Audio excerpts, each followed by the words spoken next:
In honor of feminism, which has been sweeping our country for decades, I decided to give a biblical tribute to this subject. Since our news media and college universities have been scouring the dustbins of history trying to find some women to prop up and display to us as good examples of girl power, I thought I would help them out.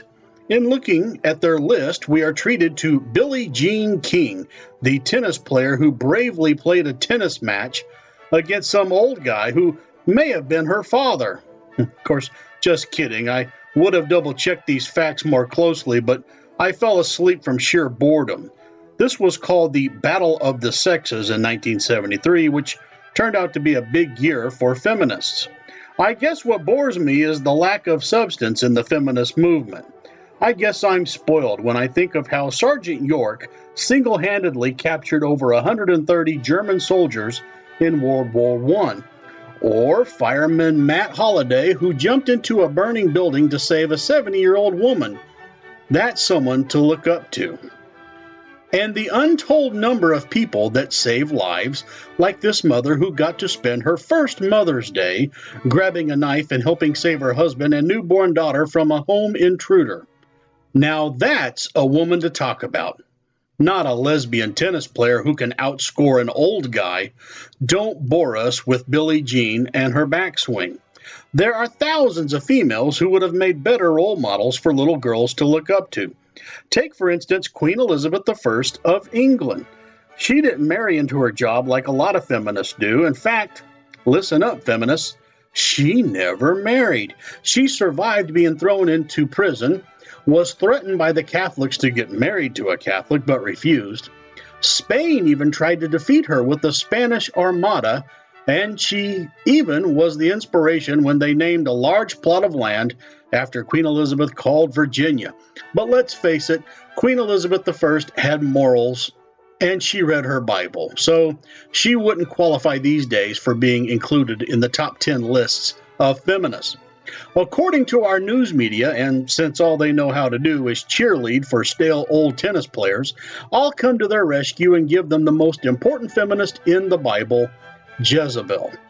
I do this because the average news media employee wouldn't know how to find the Gospel of John without an index, and the news media is very lazy, so they won't mind if I do all the heavy lifting for them. Jezebel has all the modern-day qualifications to be recognized for her many achievements. Like most modern feminists, she did absolutely nothing to earn her position of authority. Yep, it was handed to her.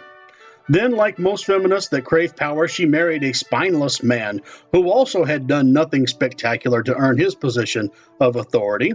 And once she became a queen, she started acting like a king. This is very important to modern-day feminists. She uses the king's signet ring to order people around and immediately attack someone who had private property, which is also a fringe benefit to modern-day feminists. It seems to go hand in hand with communism's hatred for private property. Once the private property owner is killed for not turning his private property over to the government, Jezebel then gets told that she's bad and evil by a man of God, so she flips out. Elijah's a manly man and sleeps outside most nights, and he's also a man of God. Both of those things really bother feminists, especially when a godly man speaks with authority and exposes the rampant feminism. How dare the prophet of God not recognize her brilliance? Hey look, I managed to say that with a straight face. Jezebel's husband dies, which is okay with feminism because, after all, he's a man, and his usefulness was over anyway, because according to feminism, when a man's usefulness is over, well, they just get in the way. The next time we hear about Jezebel is when she's in a building with a bunch of eunuchs. But God sends another man's man to deal with the feminist Jezebel, and he drives a chariot over to see Jezebel. And news spreads, and Jezebel hears about it. So what does the greatest feminist of all time do? Does she attack him face to face, proving her superiority over this man? No. She puts on makeup. Just let that sink in for a while. Now, I want to put in a good word for makeup. Deep down, I'm kind of glad that most feminists apply makeup because most of them really need it. But the greatest feminist of all time applies makeup before seeing this manly man that's come to kill her. And it might have worked, but the manly man named Jehu doesn't even address her or get anywhere near her, which is a wise thing to do. Don't even address them. Feminists probably couldn't handle your logic anyway. Instead, he speaks to the eunuchs and tells the eunuchs to toss her out the window, and the eunuchs threw her out the window. I bet those eunuchs lived happily ever after, not having to put up with her anymore. Meanwhile, the horses trampled the body of Jezebel, and her blood was splattered upon the wall, and the blood was splattered on the horses as well. And Jehu trode her underfoot. Then the manly man went inside and had an awesome lunch. He probably had quite the appetite after riding those chariots around. There's nothing like the sense of accomplishment knowing you've done the Lord's work. And speaking of building up quite the appetite, all the dogs in the neighborhood also were doing the Lord's work, and they dined like never before. Now, after a good meal, you have to clean up any of the leftovers, so the manly man orders his servants to go outside and bury the body of Jezebel. After all, she was a king's daughter. But the servants go to find her body, and all they find are 5 easy pieces: her skull, her feet, and the palms of her hands. Which is good news because that means those cute little puppies were well fed that day. And we all need to make sure those little innocent animals get plenty to eat.